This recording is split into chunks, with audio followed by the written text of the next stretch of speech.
Okay, so let's just make sure we're good on some key geometry vocabulary. All right, let's start with the basic. This is our symbol for a line. Okay, notice I talk about it a lot. We want to have arrowheads on each end of the line, indicating that that line is theoretically continuing forever in both directions, all right, to infinity. All right, so that's what you want to keep in mind there. All right, when you see something like this is not a line.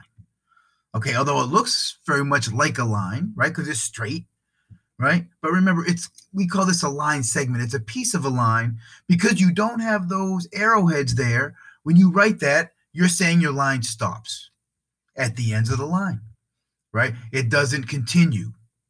All right, so keep that in mind, a line versus a line segment. Now, when you see something like this, notice arrowhead on one end of the line, that's a ray.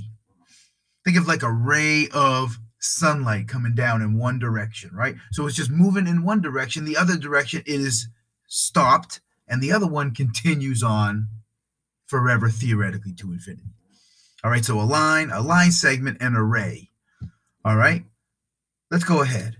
We all know this. This is just a point. All right, but why I show you this is when you take a point and you put one ray from that point, and then you put another ray going in a different direction from that point, that's all an angle is, right? It's two rays that meet at a point, that have a beginning point that's the same.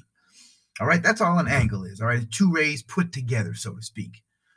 All right, so let's move on a little bit. And remember, let's go back and talk about the line and the fact that it goes on forever, right? So when you look at something like this, remember, this is a number line. Notice the arrowheads.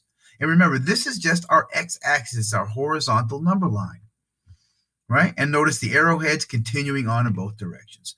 Now, when we go vertical, right? Again, notice the arrowheads indicating that that goes on theoretically forever. That's our y-axis. When you put it together, right, this graph theoretically, again, goes on to infinity in vertically and horizontally, which creates that two-dimensional graph.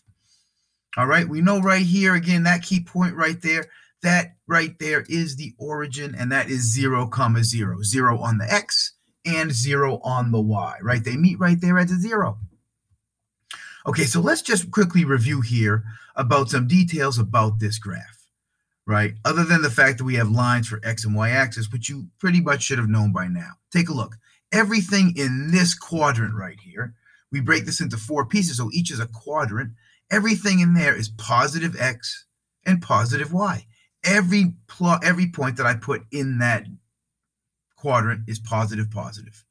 As I move to the left, that is negative positive, which means it's negative on the x, but positive on the y, right? That's the negative positive section. As we keep moving, this is the opposite of the positive positive. It's the negative negative. Negative on the x and negative on the y. Right, and now everything in this quadrant here is positive on the x, negative on the y. All right, now we actually have names for these quadrants. All right, the positive, positive, that's number 1, right? Because it's positive, it's number 1, it's all positive there. And a lot of times, graphs only consist of the positive, positive quadrant. Okay? So that's why it's number 1.